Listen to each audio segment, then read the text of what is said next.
എല്ലാവരെയും ധാരാളമായി അനുഗ്രഹിക്കട്ടെ.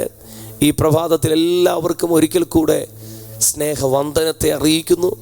ഈ ഭൂമിയുടെ പരപ്പിൽ വാഴ്ത്തപ്പെട്ട കർത്താവ് ഒരു പ്രഭാതവും കൂടെ നമുക്കൊരുമിച്ച് മോർണിംഗ് ഡിവോഷനായി കടന്നു വരാൻ കൃപ ചെയ്തല്ലോ. സ്തോത്രം. നമുക്ക് കർത്താവിന് നന്ദി പറയാം. ഈ മാസം പരിശുദ്ധാത്മാവ് നമുക്ക് തന്നിരിക്കുന്ന promise word the month of wonders and miracles എന്നാണ്. അപ്പോസ്തല പ്രവൃത്തി 4-ാം അധ്യായം 30-ാം വാക്യമാണ് ഈ മാസത്തെ നമ്മുടെ കുറിവാക്യം. സൗഖ്യമാക്കുവാൻ അവിടുത്തെ കരം നീട്ടുന്നതിനാലും അവിടുത്തെ പരിശുദ്ധദാസനാകുന്ന യേശു ക്രിസ്തുവിൻ്റെ നാമത്തിൽ അത്ഭുതങ്ങളും അടയാളങ്ങളും ഉണ്ടാകുന്നതിനാലും നിന്റെ വചനം പൂർണ്ണ ധൈര്യത്തോടെ പ്രസ്താവിപ്പാൻ നിന്റെ ദാസന്മാർക്ക് കൃപയെ നൽകണമേ എന്നാണ്. അങ്ങനെയെങ്കിൽ ഈ ദിവസങ്ങൾ ഈ വാക്യം നിങ്ങൾ ഉരുവിടണം. കർത്താവേ, നിന്റെ കരം നീട്ടണം. പട്ടണത്തിൽ അത്ഭുതങ്ങളും അടയാളങ്ങളും ഞങ്ങളിലൂടെ സംഭവിക്കണം. നിന്റെ വചനം പൂർണ്ണ ധൈര്യത്തോടെ പ്രസ്താവിപ്പാൻ കൃപയെ നൽകണം എന്ന് നിങ്ങളായിരിക്കുന്ന ഇടങ്ങളിൽ ഈ വാക്യങ്ങൾ നിങ്ങൾ ഉരുവിടണം. കർത്താവ് എല്ലാവരെയും അനുഗ്രഹിക്കട്ടെ. ഇന്നത്തെ ഈ പ്രഭാതത്തിലെ മോർണിംഗ് നമ്മുടെ വചനധ്യാനത്തിനായി കർത്താവിൻ്റെ ഉള്ളത്തിൽ തന്ന ദൈവിക ദൂത് യെശയ്യാ പ്രവചനം 43-ാം അധ്യായം അതിൻ്റെ 13-ാമത്തെ വാക്യമാണ്. യെശയ്യാ പ്രവചനം 43-ാം അധ്യായം അതിൻ്റെ 13-ാമത്തെ വാക്യം ഞാൻ വായിക്കുന്നു. നിങ്ങൾ ശ്രദ്ധിക്കണമേ. ഞാൻ ദൈവം തന്നെ, ഇന്നും ഞാൻ അനന്യൻ തന്നെ, എൻ്റെ കയ്യിൽ നിന്ന് വിടുവിക്കുന്നവൻ ആരുമില്ല. ഞാൻ പ്രവർത്തിക്കും, ആരത് തടുക്കും. ഒന്നും കൂടെ ഞാൻ വായിക്കുന്നു. ഞാൻ ദൈവം തന്നെ, ഇന്നും ഞാൻ അനന്യൻ തന്നെ, എൻ്റെ കയ്യിൽ നിന്ന് വിടുവിക്കുന്നവൻ ആരുമില്ല. ഞാൻ പ്രവർത്തിക്കും, ആര് തടുക്കും. സർവശക്തനായ ദൈവം തൻ്റെ തിരുവായി മൊഴിഞ്ഞ് തന്നെക്കുറിച്ച് തന്നെ സാക്ഷീകരിക്കുന്ന അതിമഹത്വകരമായ ഒരു വാക്യമാണ് നാം വായിച്ചത്. അവിടെ ഇങ്ങനെ എഴുതിയിരിക്കുന്നത്, ഒന്ന് ഞാൻ ദൈവം തന്നെ, രണ്ട് പറയുകയാണ് ഇന്നും ഞാൻ അനന്യൻ തന്നെ. എത്ര പേർക്ക് ഒരു ആമേൻ പറയാൻ പറ്റും? നമ്മുടെ യേശു കർത്താവ് അനന്യനാണ്. Jesus Christ is the same yesterday today and forever. ലോകം മാറിക്കൊണ്ടിരിക്കുന്നു, കാലം മാറുന്നു, സാഹചര്യങ്ങൾ, രാജാക്കന്മാർ ഒക്കെ മാറുക. പക്ഷേ നമ്മുടെ യേശുവിന് മാറ്റമില്ല, അവൻ്റെ വചനത്തിന് മാറ്റമില്ല. ഞാൻ ഇന്നും അനന്യനാണ്. ഹല്ലേലൂയ. അടുത്തതായി എൻ്റെ കയ്യിൽ നിന്ന് വിടുവിക്കുന്നവൻ ആരുമില്ല എന്ന് പറഞ്ഞിട്ട് അടുത്ത വാക്യമാണ്, അടുത്ത ഭാഗമാണ് നമ്മൾ ചിന്തിക്കാൻ പോകുന്നത്. അടുത്ത ഭാഗം ഇങ്ങനെ എഴുതിയിരിക്കുന്നത്, ഞാൻ പ്രവർത്തിക്കും, ആരത് തടുക്കും. ഹല്ലേലൂയ. ഈ അനന്യനായ സർവശക്തനായ ഈ ദൈവം പറയുക, ഞാൻ പ്രവർത്തിക്കും, ആർ തടുക്കും. ഇന്ന് ഈ മോർണിംഗ് ഡിവോഷനിൽ ജോയിൻ ആയിരിക്കുന്ന ഓരോ കുടുംബങ്ങളെയും നോക്കി ദൈവത്തിൻ്റെ പരിശുദ്ധാത്മാവ് പറയുന്നു, ഞാൻ പ്രവർത്തിക്കും, ആർ തടുക്കും. നിനക്ക് വേണ്ടി എൻ്റെ ദൈവം പ്രവർത്തിക്കും. നിന്റെ കുടുംബത്തിന് വേണ്ടി എൻ്റെ ദൈവം പ്രവർത്തിക്കും. നിങ്ങളുടെ തലമുറയ്ക്ക് വേണ്ടി എൻ്റെ ദൈവം പ്രവർത്തിക്കും. നിങ്ങളുടെ മിനിസ്ട്രിക്കകത്ത് എൻ്റെ ദൈവം പ്രവർത്തിക്കും. Who can able to stop it? ആർക്കത് നിർത്തുവാൻ, ആർക്കത് തടയുവാൻ? ഏത് ബുദ്ധിക്ക്, ഏത് ശക്തിക്ക്, ഏത് കൂടിയാലോചനകൾക്ക്, ഏത് ദുരാത്മ മേഖലകൾക്ക് അത് തടുക്കുവാൻ കഴിയും? ഇന്ന് അതരം തുറന്ന് വിശ്വാസത്തോടെ പറയാൻ കഴിയുമോ, എൻ്റെ ദൈവം പ്രവർത്തിക്കും എനിക്ക് വേണ്ടി? ആരത് തടുക്കും? ആർക്കും തടുക്കുവാൻ കഴിയത്തില്ല. അവൻ്റെ കയ്യെ തടുക്കുവാനോ അവൻ്റെ പ്രവൃത്തിയെ തടുക്കുവാനോ ആർക്കും കഴിയത്തില്ല. ആകാശത്തു നിന്നും മഴ പെയ്താൽ ഇടയ്ക്ക് വെച്ച് അതിനെ തടയാൻ ആർക്കും കഴിയത്തില്ല എന്നതുപോലെ എൻ്റെ ദൈവത്തിൻ്റെ പ്രവൃത്തിയെ തടയാൻ ഞാൻ പ്രവർത്തിക്കും, ആർ തടുക്കും. എൻ്റെ പ്രിയപ്പെട്ടവരെ, ഇന്ന് ഈ പ്രഭാതത്തിൽ അല്ലെങ്കിൽ ഇന്നലകളുടെ രാത്രികളിൽ ഹൃദയത്തിനകത്ത് വലിയ ചിന്തകളുമായി ഭാരമായി ആർ പ്രവർത്തിക്കും എനിക്ക് വേണ്ടി? 121-ാം സങ്കീർത്തനത്തിലും ഇതേ സമാനമായ ഒരു കാര്യമാണ് നമുക്ക് കാണാൻ കഴിയുന്നത്. അവിടെ ആർ പ്രവർത്തിക്കും എന്നുള്ളതിനെ പോലെ സങ്കീർത്തനക്കാരൻ ചോദിക്കുക, ആര് സഹായിക്കും? എവിടെ നിന്നെൻ്റെ സഹായം വരും? ആരെനിക്ക് വേണ്ടി ഉണ്ട്? ആർ എനിക്ക് വേണ്ടി സംസാരിക്കും? ആർ എനിക്ക് വേണ്ടി പ്രവർത്തിക്കും?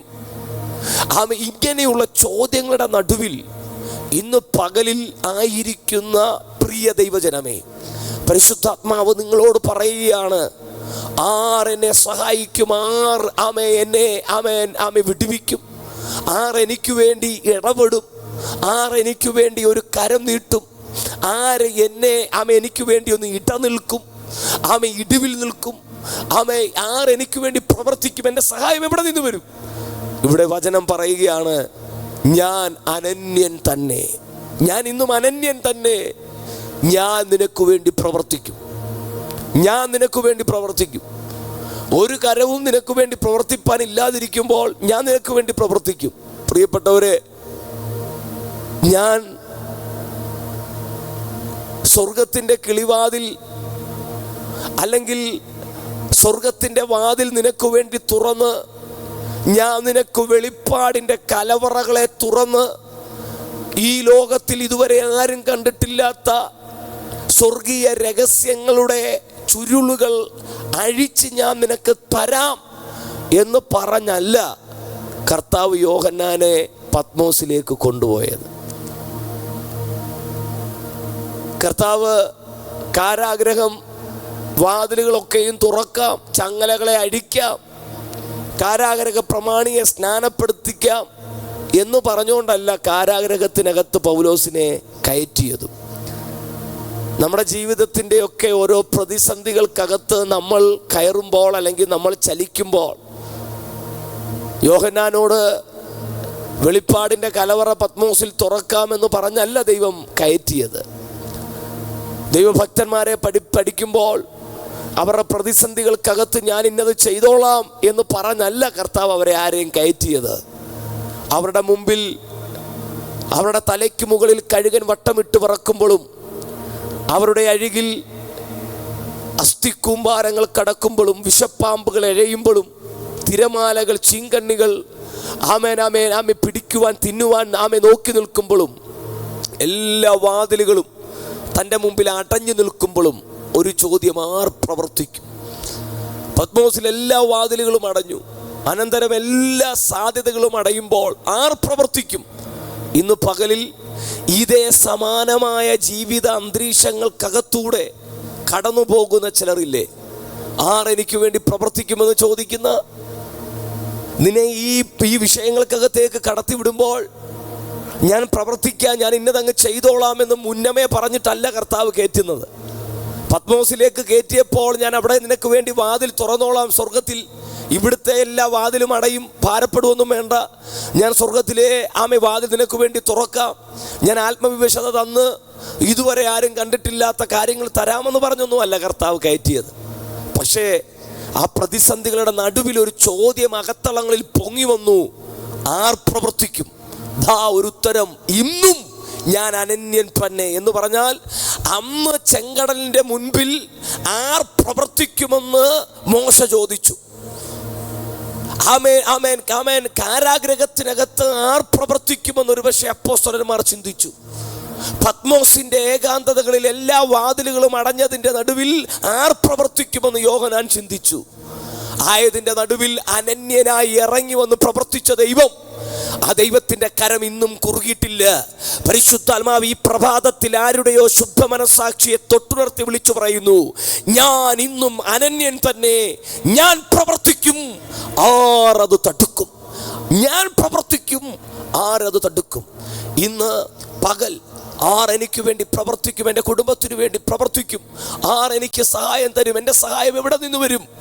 എല്ലാ വാതിലും എൻ്റെ മുമ്പിൽ അടഞ്ഞല്ലോ, ഞാനൊരു പത്മോസിനകത്താണല്ലോ, ഞാനൊരു കാരാഗ്രഹത്തിനകത്താണല്ലോ, ഞാൻ ചെങ്കടലിൻ്റെ മുമ്പിലാണല്ലോ എന്ന് ഭാരപ്പെടുന്ന പ്രിയ ദൈവ വൈതലേ, പരിശുദ്ധാത്മാവ് നിന്നോട് കൃത്യമായി ഇടപെടുന്നു. ഞാൻ പ്രവർത്തിക്കും, ആർ അത് തടുക്കും? ഒരു ശക്തിക്കും, ഒരു വ്യക്തിക്കും, ഒരു മന്ത്രത്തിനും, ഒരു തന്ത്രത്തിനും തടുക്കാൻ കഴിയാത്ത രീതിയിൽ അത്ഭുത അത്ഭുതം പ്രവർത്തിക്കുന്ന, അത്ഭുതത്തിൻ്റെ ഡിപ്പാർട്ട്മെൻറ്റ് കൈകാര്യം ചെയ്യുന്ന ഒരു മന്ത്രി ഉണ്ടെങ്കിൽ അവൻ്റെ പേര് യേശു എന്നാണ്. ആ യേശു കർത്താവ് നിൻ്റെ ചിന്തകൾക്കും ബുദ്ധിക്കും കണക്ക് കൂട്ടലിനും അപ്പുറത്ത് ഇതാ പ്രവർത്തിക്കാൻ പോകുകയാണ്. കേട്ടാൽ ആരും സമ്മതിക്കാത്ത, പറഞ്ഞാൽ ആരും ആമേൻ ആമേൻ ആമേൻ ആമേൻ വിശ്വസിക്കാൻ പറ്റത്തില്ലെന്ന് പറയുന്ന രീതിയിൽ ആശ്ചര്യമായതും ഉന്നതമായതും അത്ഭുതമായതും ശ്രേഷ്ഠമായതുമായ ആമേൻ ആമേൻ കാര്യങ്ങൾ നിനക്ക് വേണ്ടി പ്രവർത്തിക്കാൻ പോകുക. ഞാൻ പ്രവർത്തിക്കും, ആര് തടുക്കും? കണ്ണുകളടയ്ക്കാം. പരിശുദ്ധ പിതാവേ, ഇന്ന് പ്രഭാതത്തിൽ ആമേൻ ആമേൻ പ്രവൃത്തിയിൽ വലിയവനായ ഭയങ്കരനായ ഒരു ദൈവത്തെയാണല്ലോ ഞങ്ങൾ സേവിക്കുന്നത്. കർത്താവേ, ഈ പ്രഭാതത്തിൽ ആ ബോധ്യം ഞങ്ങൾക്ക് തരുന്നത് ഓർത്ത് സ്തോത്രം. ഞങ്ങളുടെ ജീവിതത്തിൻ്റെ ഭാരങ്ങൾ, ഞങ്ങളുടെ ജീവിതത്തിൻ്റെ പ്രതിസന്ധികൾ, നാളെ എങ്ങനെ ഞങ്ങൾ ചുവടുവെക്കുമെന്ന്, എങ്ങനെ ഞങ്ങൾ വിഷയങ്ങളെ അഭിമുഖീകരിക്കേണ്ടു എന്ന് ഞങ്ങളറിയാതെ ഭാരപ്പെടുന്ന നിമിഷങ്ങളുടെ നടുവിൽ കർത്താവേ, ഞങ്ങളുടെ ഇന്ന് കേൾപ്പിച്ച വചനത്തിനായി സ്തോത്രം. ഞാൻ പത്മോസിൽ വാതിൽ തുറന്നേക്കാമെന്ന് പറഞ്ഞല്ല ഭക്തനെ അതിനകത്തേക്ക് കയറ്റിയത്. കാരാഗ്രഹത്തിൻ്റെ അടിസ്ഥാനം കുലുക്കിയേക്കാടാ എന്ന് പറഞ്ഞല്ല ഭക്തനെ അതിനകത്ത് കയറ്റിയത്. ചെങ്കടലിൻ്റെ മുമ്പിൽ വഴി തുറക്കാടാ എന്ന് പറഞ്ഞല്ല അങ്ങോട്ട് കയറ്റിയത്. എന്നാൽ ആ പ്രതികൂലങ്ങൾക്കകത്തൂടെ ഭക്തന്മാർ കടന്നുപോയപ്പോൾ ആർ പ്രവർത്തിക്കും, ആമേൻ ആമേൻ ആമേൻ എന്താകും എന്നുള്ള ആകുലതകൾ പൊങ്ങി. എന്നാൽ ആമേൻ ആമേൻ ആമേൻ അവിടങ്ങളിലെല്ലാം ഇറങ്ങിയ, അവിടങ്ങളിലെല്ലാം അത്ഭുതം പ്രവർത്തിച്ച ദൈവം ഇന്ന് പകൽ പറയുക, ഞാൻ ഇന്നും ദൈവം തന്നെ, ഞാൻ ദൈവം തന്നെ, ഞാൻ ഇന്നും അനന്യൻ തന്നെ, ഞാൻ പ്രവർത്തിക്കും, ആർ തടുക്കും? ഇന്ന് പ്രവർത്തിക്കുന്ന അങ്ങയുടെ കരം, ഉയർന്നിരിക്കുന്ന കരം, അത്ഭുതം ചെയ്യുന്ന കരം, യഹോവയുടെ കരം ഉയർന്നിരിക്കുന്നു. അവൻ്റെ കരം വീര്യം പ്രവർത്തിക്കുന്നു. ആ കരം ആർക്കും തടുക്കുവാൻ പറ്റാത്ത ആ കരം ഞങ്ങൾക്ക് വേണ്ടി ഇന്ന് ചലിക്കുന്നതിനാൽ നന്ദി. ഞങ്ങൾക്ക് വേണ്ടി ആത്മമണ്ഡലത്തിലും ഭൗതിക മണ്ഡലത്തിലും അത് സ്പിരിച്വൽ ആകട്ടെ, ഫൈനാൻസ് ആകട്ടെ, നിന്റെ ജനത്തിനു വേണ്ടി ആ കരം ചലിച്ചതിനാൽ നന്ദിയപ്പാ. ആമേൻ. ബ്ലസ് ചെയ്ത് പ്രാർത്ഥിക്കുന്നു. ആ കരത്തിൽ അത്ഭുതമുണ്ട്, ആ കരത്തിൽ സൗഖ്യമുണ്ട്, ആ കരത്തിൽ ബലമുണ്ട്, ആ കരത്തിൽ സമാധാനമുണ്ട്, നന്മകളുണ്ട്. ആ കരം ഞങ്ങൾക്ക് വേണ്ടി തുറക്കുന്നതിനാൽ, നീട്ടുന്നതിനാൽ ഞങ്ങൾ നന്ദി പറയുന്നു. കർത്താവേ, അങ്ങ് പ്രവർത്തിക്കും, ആര് തടുക്കും? ആർക്കും ആർക്കും ആർക്കും തടുക്കാൻ കഴിയത്തില്ല. ആർക്കും ബ്ലോക്ക് ചെയ്യാൻ പറ്റാത്ത രീതിയിൽ അങ്ങയുടെ കരം ചിലത് ഞങ്ങൾക്ക് വേണ്ടി ക്രിയേറ്റ് ചെയ്യുന്നതോർത്ത്, ആ കരം ഞങ്ങൾക്ക് വേണ്ടി ചിലത് സൃഷ്ടിച്ചു കൊണ്ടുവരുന്നതോർത്ത്, ആ കരം ഞങ്ങൾക്ക് വേണ്ടി ചില ഡോറുകളെ അൺലോക്ക് ചെയ്യുന്നതോർത്ത് ഞങ്ങൾ അങ്ങേ സ്തുതിക്കുന്നു. ഞാൻ ഇന്നും ദൈവം തന്നെ, ഞാൻ ഇന്നും അനന്യൻ തന്നെ, ഞാൻ പ്രവർത്തിക്കും, ആർ തടുക്കും? കർത്താവേ, നിൻ്റെ ജനത്തെ അനുഗ്രഹിക്കും. ഈ വചനം ഇവരുടെ ഹൃദയങ്ങളിൽ നിക്ഷിപ്തമാകട്ടെ. അവരുടെ അധരങ്ങളിലൂടെ ഇത് വീണ്ടും പുറത്തു വരട്ടെ. എൻ്റെ ദൈവം എനിക്ക് വേണ്ടി പ്രവർത്തിക്കും, R തടുക്കും? Come on, once again. എൻ്റെ ദൈവം എനിക്ക് വേണ്ടി പ്രവർത്തിക്കും, ആർ തടുക്കും? എൻ്റെ ദൈവം എനിക്ക് വേണ്ടി പ്രവർത്തിക്കും, ആർ തടുക്കും? ആർക്കും തടുക്കാൻ കഴിയാത്ത രീതിയിൽ ഒരു ദൈവപ്രവൃത്തി നിങ്ങളുടെ ജീവിതത്തിൽ സംഭവിക്കാൻ പോകുന്നു. എത്ര പേർ അതിന് ആമേൻ പറയും? ആർക്കും തടുക്കാൻ കഴിയാത്ത രീതിയിൽ ഒരു അത്ഭുത പ്രവൃത്തി നിങ്ങൾക്ക് വേണ്ടി സംഭവിക്കാൻ പോകുന്നു. നിങ്ങളുടെ കുടുംബത്തിന് വേണ്ടി, നിങ്ങളുടെ കുഞ്ഞുങ്ങൾക്ക് വേണ്ടി, നിങ്ങളുടെ ശുശ്രൂഷകൾക്കകത്ത് ആർക്കും തടുക്കാൻ കഴിയാത്ത രീതിയിൽ ഒരു ദൈവപ്രവൃത്തി സംഭവിക്കാൻ പോകുന്നു. Amen. Thank you. God bless you all.